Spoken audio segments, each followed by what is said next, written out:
우리 옆에 계신 분과 함께 인사하겠습니다. 사랑합니다. 축복합니다. 목례로 합니다. 네. 한 번 더 이렇게 인사하겠습니다. 우리가 기도하는 나라는 잘 될 겁니다. 네, 감사합니다.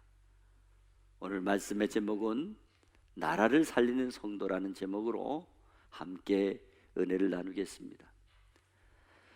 나라가 힘이 없고 약한 민족이 될 때에 얼마나 비참하고 얼마나 서러운가를 우린 너무도 잘 알고 있습니다.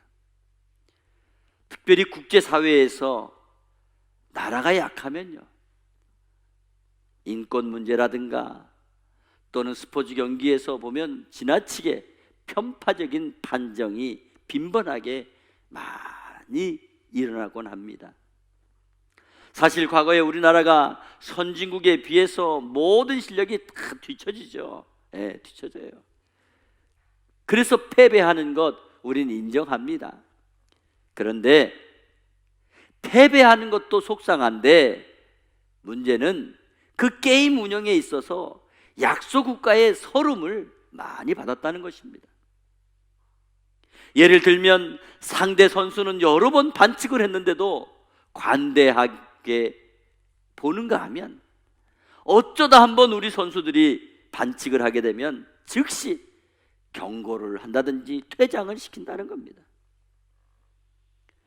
그러므로 나라가 잘 살아야 국민 개인의 성공도 출세도 자랑스럽고, 나라가 잘 살아야 개인과 가정의 번창도 가치가 있는 것입니다.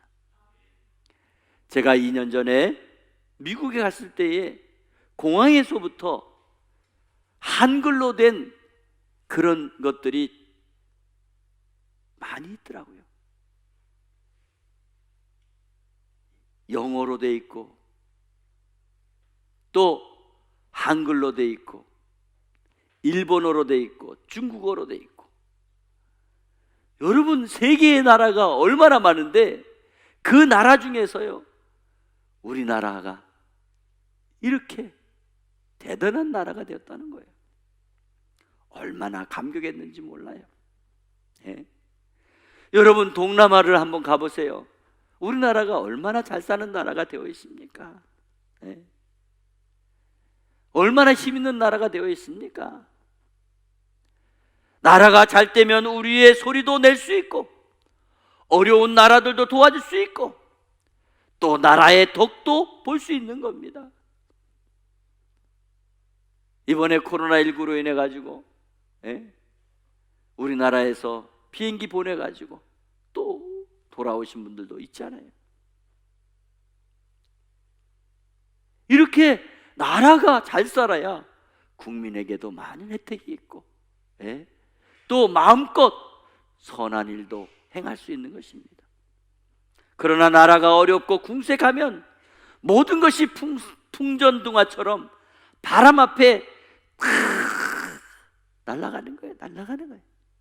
그리고 꺼져버리고, 그리고 어둡고 캄캄한 겁니다. 그러므로 우리 그리스도인들은 나라를 사랑하시기 바랍니다. 그리스도인은 가정을 사랑하듯이 교회를 사랑하고, 교회를 사랑하듯이 나라를 사랑하시기 바랍니다. 성경에도 보면은 위대한 신앙인들은 모두가 애국자였습니다. 모세, 여호수아, 14명의 사사, 사무엘, 다윗, 기드온, 에스도, 느헤미야, 이사야, 에레미야, 사도 바울, 예수님, 다 애국자예요. 기독교 역사를 보더라도요, 마틴 루터, 존 칼빈, 존 낙스, 존 웨슬레 등 애국자들이 무수하게 많아요. 미국의 조지 워싱턴, 에브라함 링컨, 여러분, 영국의 처칠 같은 사람들 다 기독교인들이 나라를 위해서. 우리나라도 3.1절 독립선언 만세를 부를 때에도 33명 중에 독립운동가 중에 기독교인이 16명입니다. 그 당시에 기독교는 우리나라에 들어온 지 35년도 채 되지 않았어요. 그런데도 기독교인이 나라의 일을 위해서 얼마나 50% 가까이 위치를 감당했다고 하는 것은 기독교 정신이 바로 애국적이라는 것을 보여주는 것입니다. 온전한 기독교가 있는 곳에는 애국자가 있고, 애국자가 있는 곳에는 항상 위대한 그리스도인이 있는 것입니다. 가끔 그리스도인이 애국심이 없다고 비판하는 사람이 있습니다. 이런 사람은 기독교에 대해서 제대로 모르는 사람이고, 또 근본적으로 기독교를 비판하려고 하는 안티들에 불과한 것입니다. 6월은 순국 소년의 달입니다. 호국 보훈의 달입니다. 혹은 나라 사랑의 달입니다. 6월에는 현충일도 있습니다. 그리고 대한민국 동족 상잔의 가장 큰 비극인 6.25 한국전쟁이 있습니다. 요즘 코로나19로 인하여 국가 행사도 축소하고, 기독교에서 여러 기도 모임을 자제하고 있지만, 그래도 그리스도인의 나라 사랑에 대한 마음은 변함이 없습니다. 사실 3.1절 연합 기도에도, 또 6.25 기도에도 지금 못하고 있어요. 여러분은 얼마나 중요한 것인데도 우리가 지금 자제하고 있습니다. 오늘 우리가 봉독한 본문 말씀은 믿음의 사람 하나님의 종 느헤미야가 나라를 사랑하고 나라를 살리는 내용을 기록하고 있습니다. 그렇다면 성도된 저와 여러분은 어떻게 대한민국을 사랑하고 어떻게 이 나라를 살릴 수 있겠습니까? 세 가지로 말씀을 드립니다. 첫째로, 나라를 사랑하고 걱정하는 마음을 가질 때 나라를 살릴 수 있습니다. 오늘 느헤미야는 바사제국에서 왕의 술을 관리하는 사람입니다. 그 당시 술을 관리하는 사람은 왕의 음식과 직결되어 있기 때문에 왕으로부터 확실한 신뢰를 받지 않으면 맡을 수 없는 중요 요직입니다. 어떻게 보면 느헤미야는 비록 패전 국가의 포로로 살고 있지만은 특별히 왕의 신임을 받아서 세상 살아가는데 아무 어려움 없이 편안하게 살 수 있는 상류 부유층의 사람입니다. 그런데 그는 나라를 위해서 걱정을 많이 했습니다. 그 당시 수룹바벨의 인도로 제1차 귀환한 포로들이 돌아와서 성전 재건을 시작했지만은 여러 가지 난관에 부딪혀서 중단하고 말았습니다. 그러다가 다시 학개 선지자와 스가랴 선지자의 말씀을 듣고 다시금 성전 재건을 시작했지만은 성벽 재건과 국가 재건은 아직도 이루어지지 않고 있었던 것입니다. 오늘날처럼 통신수단이 발달되지 않은 시대에 느헤미야는 예루살렘 성벽이 어느 정도 재건이 되고 있는 것인지, 아니면 나라가 얼마나 안정을 되찾고 있는 것인지 마음으로 너무 걱정이 되고 궁금했습니다. 그리고 고국이 돌아가는 상황, 그 소식에 대해서 몹시 궁금해하고 있었습니다. 느헤미야의 몸은 바사 왕국에 있었지만 그 마음은 항상 언제나 예루살렘에 있었습니다. 타국에 흩어져 살고 있는 유대인들에게 예루살렘은 영원한 마음의 고향이었습니다. 느헤미야는 바사 왕국의 수를 관리하는 자로서 왕의 특별한 총애를 받으며 편안히 잘 살고 있었지만 자기의 고국과 예루살렘에 대한 관심은 변함이 없었습니다. 그래서 형제 하나니가 예루살렘을 다녀왔다고 할 때에 고국의 백성들과 예루살렘에 대하여 자세히 물어보게 된 것입니다. 이처럼 느헤미야의 나라를 향한 사랑, 이 마음은 단순한 마음이 아니라 필요하다면 자기의 몸과 자기의 일생을 바쳐서라도 헌신하겠다고 하는 뜨거운 애국심이 담겨 있었습니다. 그는 고국 사람들을 만나자 그런 모습을 드러낸 것입니다. 멕시코의 골프 선수 중에 로레나 오초아라고 하는 선수가 있었습니다. 지금은 은퇴를 했습니다. 그러나 만 12년 전만 해도요, 2007년도, 2008년도 그때만 해도 세계 최고의 골프 선수입니다. 그는 2년만 더 선수 생활을 하면요, 명예의 전당에 들어갈 수가 있었습니다. 그러나 그는 가정과 교회 생활에 더 충실하기 위해서 세계 1위의 자리를 내려놓고 은퇴를 선언했습니다. 오초아는 LPGA에서 17번이나 우승을 한 사람입니다. 우승할 때마다 기자와 인터뷰를 할 때 빼놓지 않은 단골 메뉴가 있습니다. 단골 멘트가 있어요. 그 멘트가 뭐냐? 나는 멕시코 사람입니다. 나는 멕시코 사람인 것을 자랑스럽게 생각합니다. 나는 이 모든 승리를, 이 영광을 우리 멕시코 국민들에게 돌리고 싶습니다. 늘 오초아는 이렇게 인사를 했던 유명한 선수입니다. 사실 나라를 사랑하는 방법은 여러 가지가 있습니다. 생명을 바쳐서 사랑할 수도 있고, 희생을 통해 사랑할 수도 있고, 아니면 나라를 위해 큰 공을 세움으로 나라를 사랑할 수 있습니다. 또한 오초아처럼 말 한마디라도 조국을 사랑한다고 하는 말을 통해서 나라 사랑을 나타낼 수 있습니다. 솔직히 멕시코인은 그렇게 자랑스러운 나라 아닙니다. 멕시코는 미국의 옆에 있는 아주 가난한 나라입니다. 후진국입니다. 그들은 미국에서 가장 힘들고 대우받지 못하는 그런 일, 요즘에 우리나라로 말하면 저 동남아에서 우리나라에 와가지고 일하잖아요. 그것처럼 이 멕시코의 사람들은 미국에 들어가서 힘든 일 도맡아 하고 그러면서 살아가는 그런 사람들입니다. 그런 나라 사람이 미국과 전 세계에 자신이 멕시코인이라는 것을 자랑스럽게 말할 수 있다고 한다면 그 사람은 진정한 멕시코의 애국자인 것입니다. 저와 여러분도 대한민국에 태어나고 대한민국 국민이 된 것을 자랑스럽게 여기며 자신 있게 고백하는 성도들이 되시기를 바랍니다. 여러분, 대한민국의 국민으로 특별히 남한 땅에서 태어나게 하신 것 얼마나 감사합니까? 자부심을 가져야 돼요. 우리는 나라를 사랑하고 또 나라를 늘 걱정하는 저와 여러분 되시기를 바랍니다. 두 번째로, 나라를 위해서 눈물을 흘려야 나라를 살릴 수 있습니다. 오늘 본문 2절에 보니까 느헤미야는 자기 형제와 함께 온 사람들에게 그동안 있었던 나라의 여러 가지 궁금했던 것을 다 물어보았습니다.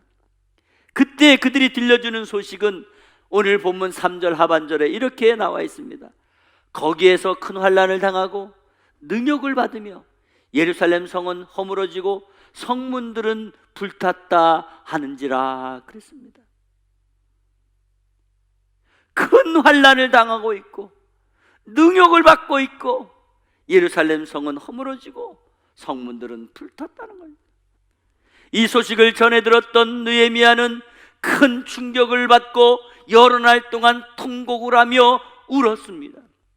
예루살렘 성은 바벨론의 느부갓네살에 의해서 오래전에 파괴되었지만 아직 복원되지 못한 채 백성들도 이방인들에게 환난과 능욕을 당하면서 예루살렘 성은 불탔고 다 허물어진 채 그대로 있다는 것입니다.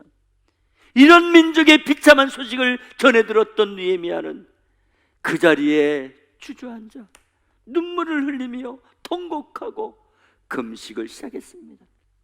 그는 당시 강대국이었던 바사왕국에서 얼마든지 안락함을 누리며 편안히 잘 살 수 있었지만은 자기 고국의 어려운 상황을 전해 듣고 안타까운 마음에 통곡하며 눈물을 흘렸다는 것입니다.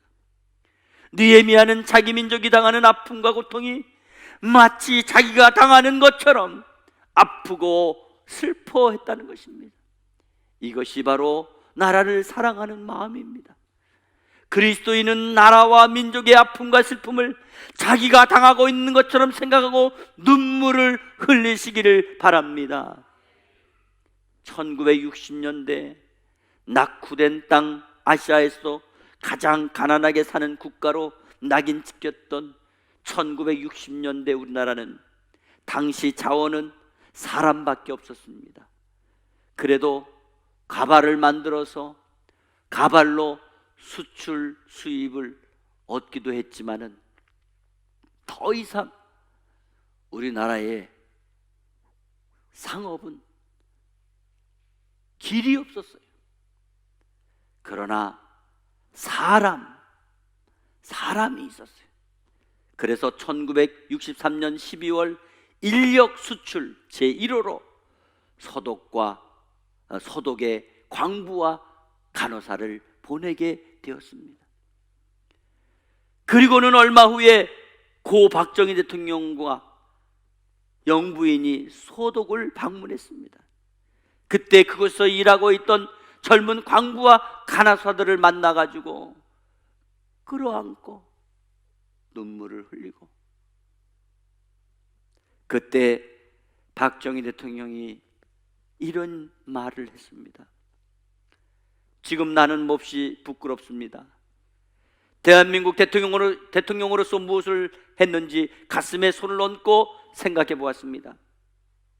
우리나라가 가난하지만 않았더라면 여러분들이 이 머나먼 타국에 와서 이렇게 고생하지는 않았을 것입니다. 정말 부끄럽습니다. 여러분 얼마나 고향 산천이 그립고 가족들이 보고 싶으십니까? 나에게 시간을 좀 주십시오. 여러분의 후손만은 절대 타국에 팔려가지 않게 하겠습니다. 이런 인사말을 했습니다. 그 일로 고 박정희 대통령과 영부인이 광부와 간호사들을 끌어안고 눈물을 뿌렸습니다. 당시에 독일에서 차관을 빌려오려고 대통령이 왔었는데 보증 서줄 나라도 기간도 없어서 어려움을 겪고 있었습니다. 그때 그곳에서 일을 하던 광부들과 간호사들이 나섰습니다.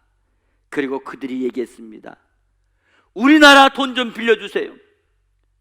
우리나라가 못 갚으면 우리가 이 나라에서 평생 동안 일을 해서 갚겠습니다.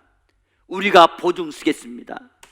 그래서 그분들이 보증을 서서 돈을 빌려올 수 있었습니다.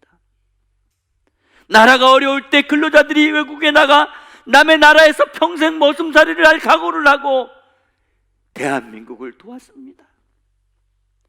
이런 나라 사랑에 대한 눈물 때문에 수고로 오늘날 우리 대한민국이 세계 경제 10위를 이루게 된 것입니다.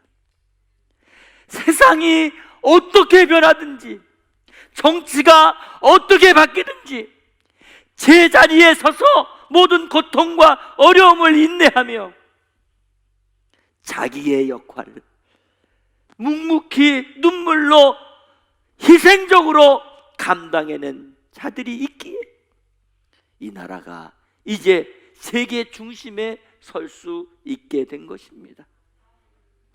사랑하는 성도 여러분, 성도는 나라를 위해 눈물을 흘리는 헌신이 있을 때 나라 살릴 줄 믿습니다. 세 번째로, 나라를 위해 금식하며 기도할 때 나라를 살릴 수 있습니다.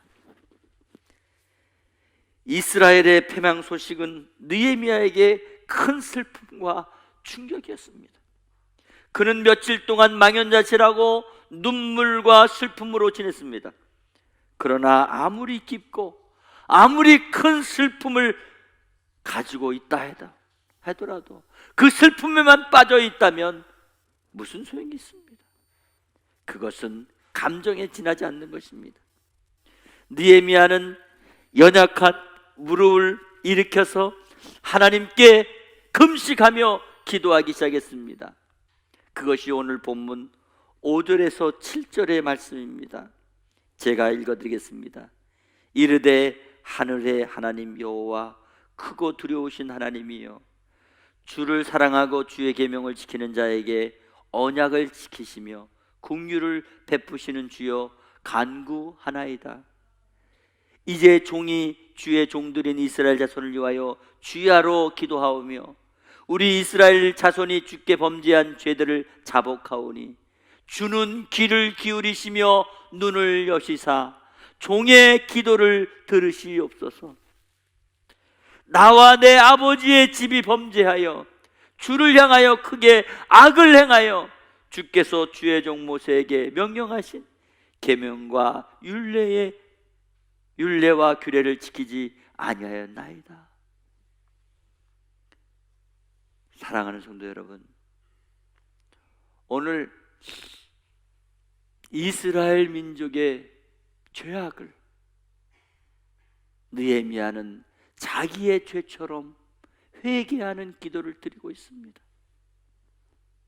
느헤미야는 자기 민족의 죄악을 자기 죄로 여기고 기도했습니다. 동족의 아픔과 고통을 자기 자신의 아픔과 고통으로 알고 구원해달라고 간구하고 있습니다. 느헤미야는 민족 패망의 원인이 자기 민족이 하나님 앞에 범죄함에 있다고 고백하고 그 죄를 다른 사람에게 돌리기보다는 자기 자신과 자기 집에 돌리고 있습니다. 진정한 애국자는 나라의 나쁜 결과를 절대 남에게 돌리지 않는다는 것입니다. 진정한 애국자는 정치개혁, 경제개혁, 교육개혁, 제도개혁을 부르짖기 전에 먼저 자신의 개혁을 부르짖는 것입니다. 진정한 애국은 남의 죄악과 부도덕을 책망하기 전에 자기 자신을 먼저 책망하는 것입니다. 내가 범죄하지 않았어도 국가적인 허물의 죄악을 내가 끌어안고 내가 행한 죄악으로 하나님 앞에 회개 기도를 드리시기 바랍니다. 나라를 먼저 생각하고 이웃과 동족의 아픔을 나와 내 가족이 잘못했다고 생각하고 눈물을 흘리며 함께 고통을 나누고 민족적인 죄악을 내 죄처럼 회개하는 그 사람이 나라를 사랑하는 것입니다. 기도는 능력이 있습니다. 의인의 기도하는 역사하는 힘이 큰 것입니다. 기도를 통해 위대한 일을 해낼 수 있는 것입니다. 기도할 때 기도를 지루하게 생각하거나 기도하지 않는 사람은 바로 나와 내 가족만 생각하기 때문에 그렇습니다. 위대한 신앙인은 기도의 차원 높은 하나님 나라를 위해 기도하는 것입니다. 에스더는 죽음의 위험 앞에 있는 민족을 구원하기 위해 죽으면 죽으리라 하는 각오로 금식하며 기도하고 왕 앞에 나갔습니다. 그때 하나님께서 그의 기도를 들어주시고 죽음 앞에 놓여 있었던 유다 민족을 살려주셨던 것입니다. 모세는 자기 백성이 범죄했을 때 차라리 자기를 죽여달라고 하고 이스라엘 백성들을 살려달라고 하나님 앞에 애원했을 때에 하나님이 그들을 용서해 주셨습니다. 존 낙스는 스코틀랜드가 아니면 죽음을 달라고 기도할 때에 하나님이 존 낙스를 사용하셨고, 사도 바울은 내가 하나님의 은혜에 끊어질지언정 내 민족이 구원받기를 원한다고 기도했던 것입니다. 나라를 위해 기도하면서 당신이 나라의 파수꾼임을 깨닫고 자신이 기도하는 한 하나님께서 우리나라를 외면하지 않는다고 확신하는 것입니다. 오늘날도 우리 그리스도인은 나라를 위해 기도하며 이렇게 외쳐야 됩니다. 조국이여 안심하라, 내가 기도하고 있다. 조국이여 안심하라, 내가 기도하고 있다. 그렇습니다. 이것이 저와 여러분의 최고 애국인 줄 믿습니다. 사랑하는 성도 여러분, 6월은 나라를 위해서 희생하신 분들을 생각하는 달입니다. 그러나 지금 온 세상이 코로나19로 인하여 중심을 못 잡고 있습니다. 우리는 이런 때에 성도로서 먼저 나라를 걱정하고 나라를 사랑하고 나라를 위해서 눈물을 흘리고 나라를 위해서 기도해야 될 줄 믿습니다. 그럴 때 하나님께서 이스라엘을 회복시켜 주셨던 것처럼 대한민국을 회복시켜서 하나님의 영광을 위하여 이 나라를 크게 하실 줄 믿습니다. 오늘 정말 나라를 위해 눈물로 기도하며 이 나라가 다시금 하나님의 영광을 전 세계에 선포하는 나라로 세워나가는 저와 여러분 되시기를 간절히 바랍니다.